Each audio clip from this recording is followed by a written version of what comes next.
All right, so these are all of the stretches. I'm going to do them all in one video just because breaking them up in between each one seems like a nightmare. So first off, we're going to start off with the doorway lat. I don't know the exact scientific or yoga term for it, but basically you just find a doorway and you whichever side. So let's say we're on this, we're in here, right? You can kind of see me. I'll step out, but so whatever side you're leaning into, the opposite leg goes forward. So if you're leaning to the right side, your left leg goes forward, crosses over the right leg. You want a solid wide stance behind you.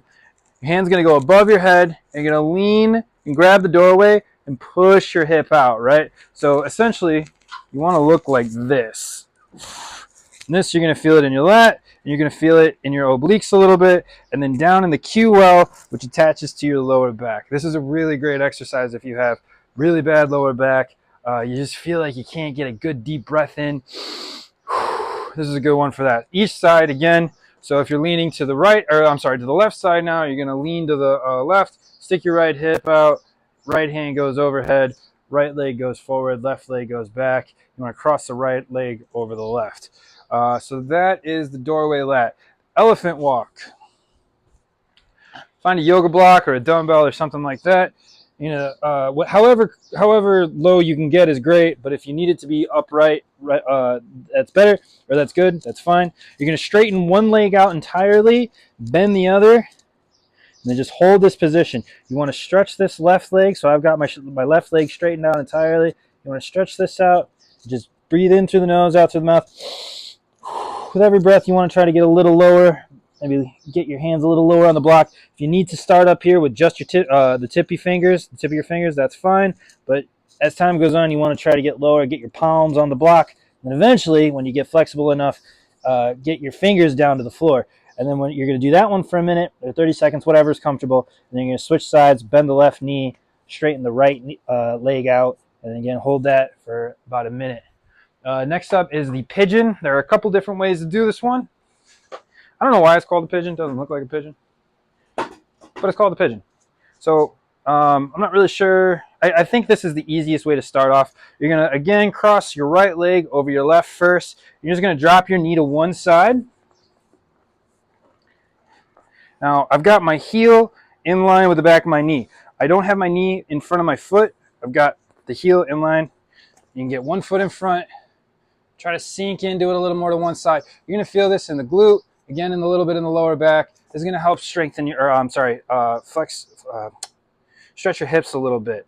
So we're going to do that. You're going to do that on the left side, or another version, you can find a bench. Let's see. This is a chair. This isn't ideal, but same thing.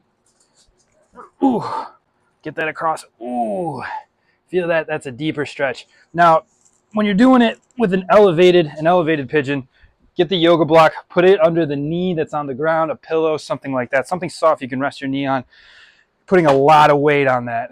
The 90-90 crossover is essentially the same thing. You're going to 90 degree this one, 90 degree this one. You're just going to lean forward. Try to get your face, your head as close to the ground as comfortable. This one I'm thinking about taking out, but for now, if it feels good, keep it. Again, 90 degrees this back leg, 90 degrees this forward leg. Forward lean.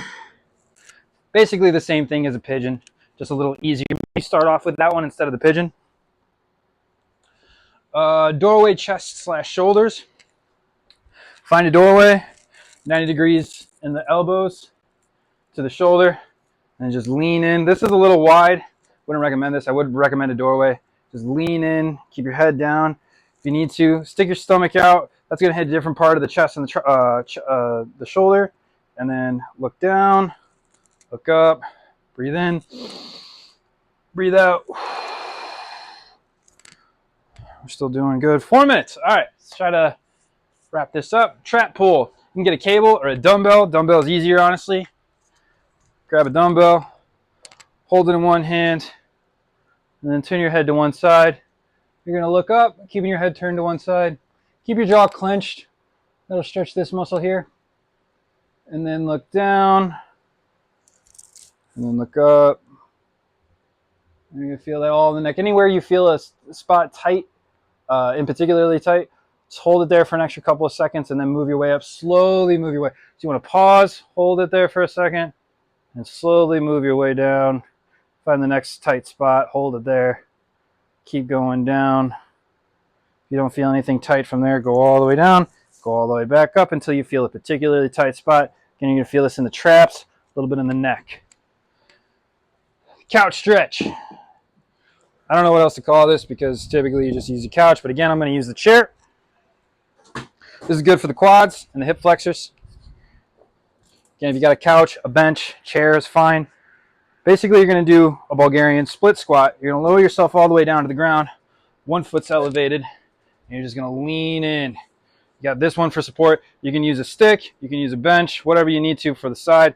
You're going to lean in. You really want to feel this hip that's with the knee down. You really want to feel this hip stretch. You also want to feel this in the hamstring and the hip adductor underneath your leg. Kind of stretch a little bit as well. Bow your back a little bit, really lean into it. Hold that one for 30 seconds to a minute on each side. Next up, we've got the butterfly. Start off, if you're not used to doing these, start off with the yoga block under your butt. Sit on it like a chicken. Bring the soles of your feet together. Pull them in as comfortably as possible. Hold your toes. If you can, I recommend putting your elbows into your shins and pressing in just a little bit. Let your head fall.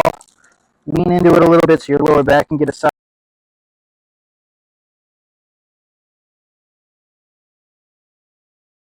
Breathe out, try to sink in a little more.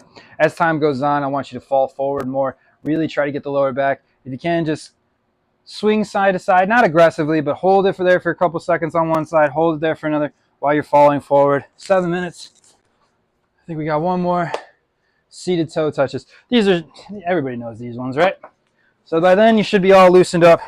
You got one foot pulled in, the other one straight out in front of you, toes straight up, hand on the toes, forward fall. Again, if you can, get the other hand up there. That's going to help stretch the lower back there as well. If you have to, you can't reach your toes, just grab your ankle. And then actually what I want you to do the opposite is just trying to keep your shoulders back and your chest out. Try to reach a little further each time until finally you can reach the toes and then fall forward. All right, 7.5 minutes. Not bad, right?